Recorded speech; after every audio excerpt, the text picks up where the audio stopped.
भगवान शिव का जो क्रोध जल निकला उसको शिवजी नारद के कहने पे सागर में डाल दिया। उसी आंखों के जल से एक बालक पैदा सागर समुद्र में हुआ जिसका नाम ब्रह्मा जी ने जालंधर रखा। जालंधर बड़ा हुआ, यह सतयुग की कथा है। जालंधर जब बड़ा हुआ घोर तप किया, वरदान मांगा, मैं बलशाली बनूं, किसी से हार ना मानूं, और मेरी मृत्यु तब हो जब कोई मेरी पत्नी का पातिव्रत धर्म नष्ट कर दे, और मुझे पत्नी भी ऐसी चाहिए। सूत जी कहते हैं जालंधर का विवाह कालनेमी राक्षस की बेटी वृंदा से हुआ। कौन से युग की कथा है ये? कितनी बार बताऊं?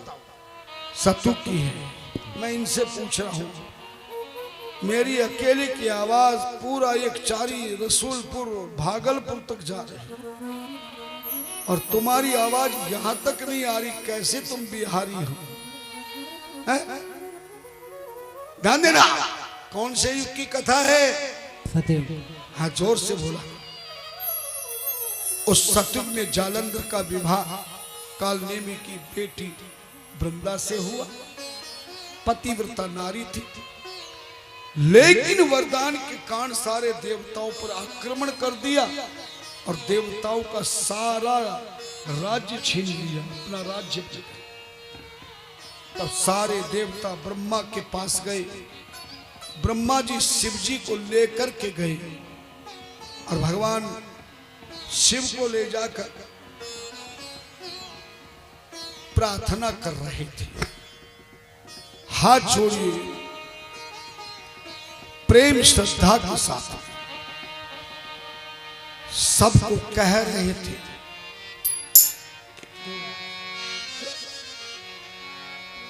भर दो झोली मेरे भोले बाबा,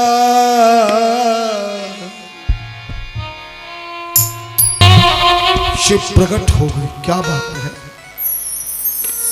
बोले जालंधर ने परेशान कर रखा है, उसकी मृत्यु आपके हाथों से है।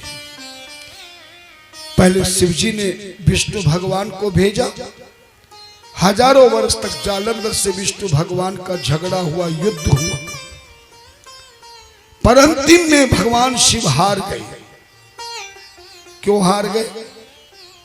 बता देना चाहता हूं। ये जालंधर कहां से पैदा हुआ अभी बताया था, जोर से बोलो। समुद्र में पैदा हुआ। और लक्ष्मी किस में पैदा हुई? समुद्र। तो जालंधर लक्ष्मी का क्या लगा? भाई। और जालंधर का क्या लगा? विष्णु का साला। विष्णु स्वयं जालंधर को अपनी बहन को दे रखा है। विष्णु प्रसन्न हो गए, मांगो जालंधर, हम हार गए, तुम जीत गए। तब जालंधर ने कहा, मेरी बहन के साथ में आप मेरे महलों में निवास करें सदा। विष्णु जी लक्ष्मी को लेके जालंधर के महलों में रहने लगे। लगा अब तो पावरफुल शक्ति मुझे मिल गई है, कोई मारने वाला नहीं।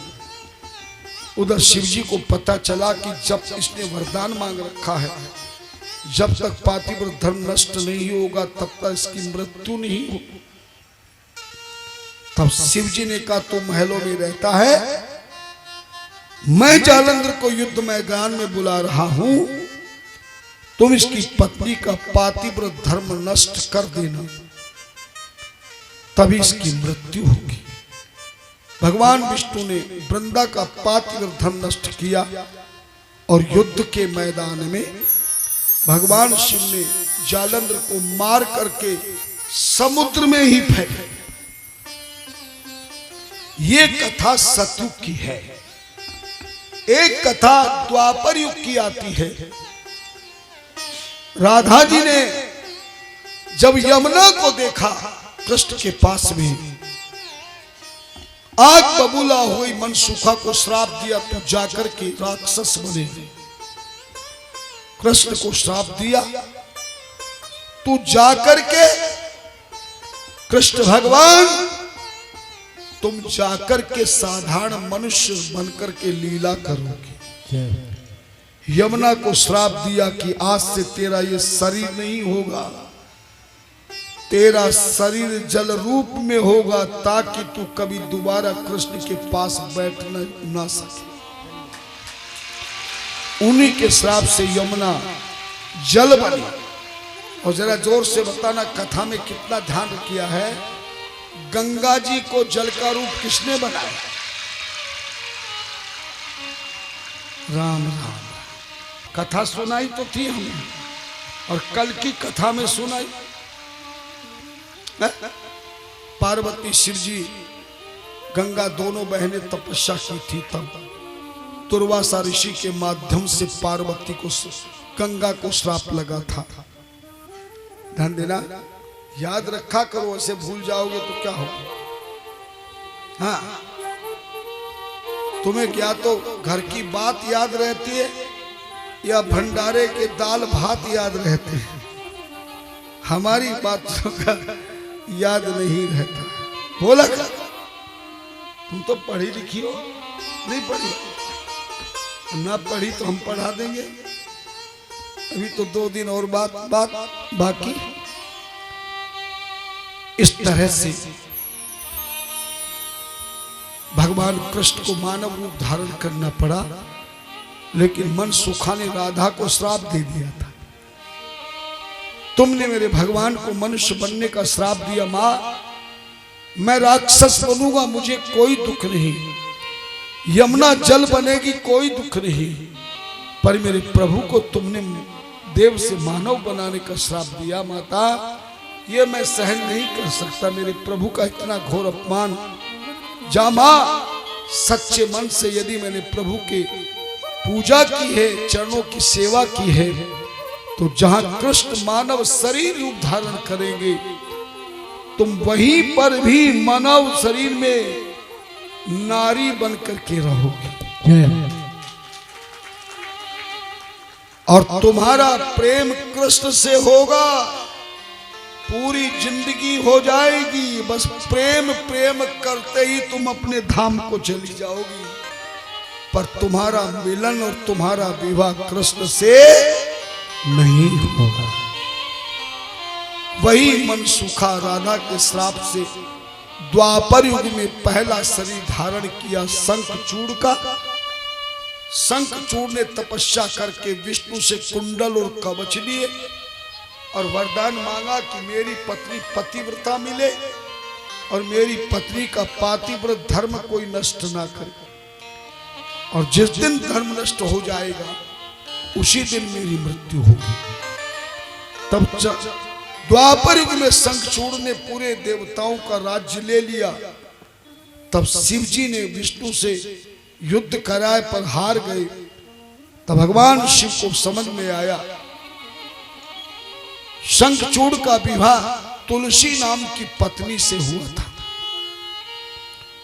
तब शंखचूड़ से भगवान शिव हारे तो पता चला जब तक शरीर में कुंडल कवच रहेंगे इसे कोई नहीं मार सकता। रोज दान करता था शंखचूड़। भगवान विष्णु ब्राह्मण का रूप बनाकर दान लेने चले गए। बोले राजन मुझे सामान दान नहीं चाहिए, आज मेरी इच्छा वाला दान चाहिए। बोले मांगो, जो तुम मांगोगे मैं दूंगा। बोले तुम्हें जो विष्णु से कुंडल और कवच मिले वो मुझे दान में दे दीजिए। ब्राह्मण वेश में विष्णु ने कुंडल कवच वापस लिए। उधर विष्णु से कहा कि तुलसा का पातिव्रत धर्म नष्ट करना जरूरी है। भगवान विष्णु ने धर्म नष्ट किया, पातिव्रत धर्म नष्ट किया। और उधर शंखचूड़ को भगवान शिव ने त्रिशूल से मार दिया, उसे भी सागर में फेंक दिया। एक कथा सत्यु की है, एक कथा द्वापर की है। सत्यु की कथा जालंधर की कथा है, वृंदा की कथा है। और द्वापर युग में शंखचूड़ राजा और तुलसी की कथा है। घटना एक जैसी है, युग अलग है। तो दोनों घटनाओं को जोड़ करके मैं आपको सुना रहा हूं। यानी जो जालंधर के बारे में कहूंगा वही द्वापर युग में तुलसी और शंखचूड़ के लिए समझ लेना। जैसे आकाशवाणी हुई कि ये तेरा नकली पति है जिसने तेरा पातिव्रत धर्म नष्ट किया है। क्रोध में भर गई वृंदा, कौन हो तुम? विष्णु प्रकट हो गई, बोले सुना था तुम्हारे हृदय कोमल जैसा होता है, पर आज एक भारत की नारी के लिए तुम्हारा शरीर कठोर पत्थर जैसा बना। जाओ मैं तुम्हें श्राप देती हूं, तुम जमीन पर भूमि पे जाके पत्थर का रूप धारण करो।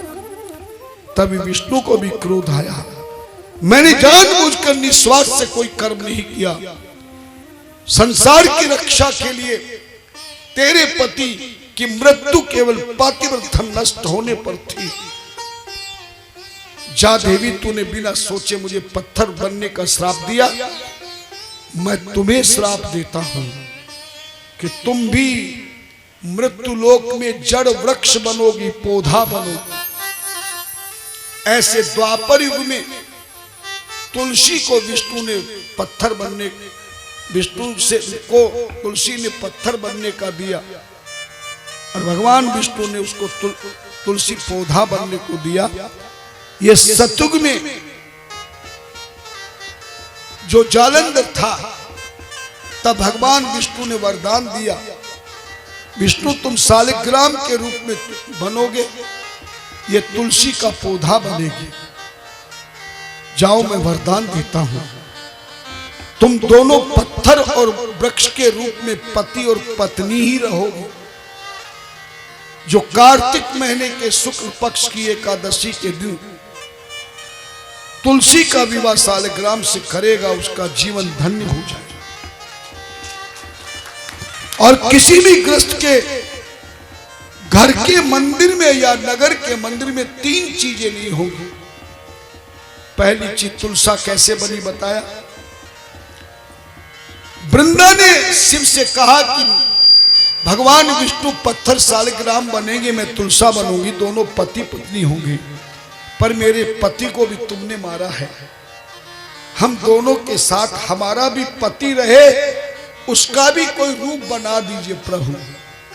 बोले जालंधर जल में है, इसलिए कीड़ों के द्वारा एक वस्तु बनेगा जिसका नाम शंख होगा। क्या होगा? शंख। और द्वापर युग में भी कहा था शंख बनेगा। और उधर भगवान शिव को श्राप दिया वृंदा और तुलसा ने कि तुमने मेरे पति को मारा है, मैं तुम्हें श्राप देती हूं। तुम्हारी पूजा में, तुम्हारी पत्नी की पूजा में, बेटों की पूजा में, पुत्र वधू की पूजा में, लक्ष्मी की पूजा में, सरस्वती की पूजा में कभी भी तुलसी का प्रयोग नहीं होगा। और पतिव्रत धर्म नष्ट सूर्य के सामने हुआ है, सूर्य ने मेरी रक्षा नहीं करी, मैं सूर्य को भी श्राप देती हूं। जिस दिन सूर्य का वार होगा, मेरी तुलसी को स्पर्श करने पर, तोड़ने पर, पूजा तुलसी से करने पर उसके जीवन में कठोर से कठोर दंड उसे दिया जाएगा, दुखी हो जाएगा। तो सूर्य का वार कौन सा वार है? अमावस्या को, एकादशी, ध्यान देना, एकादशी, अमावस्या, रविवार को तुलसी नहीं तोड़नी चाहिए, पूजन नहीं करना चाहिए। और इस तरह तुलसी का पौधा दोनों युगों में बना। जालंधर बजने वाला शंख बना, जिस शंख से शालिग्राम की पूजा होती है। और सतयुग में चक्रशिला शालिग्राम बने भगवान विष्णु, और वृंदा हरे पत्तों वाली तुलसी बनी। देखा होगा हरे पत्तों वाली।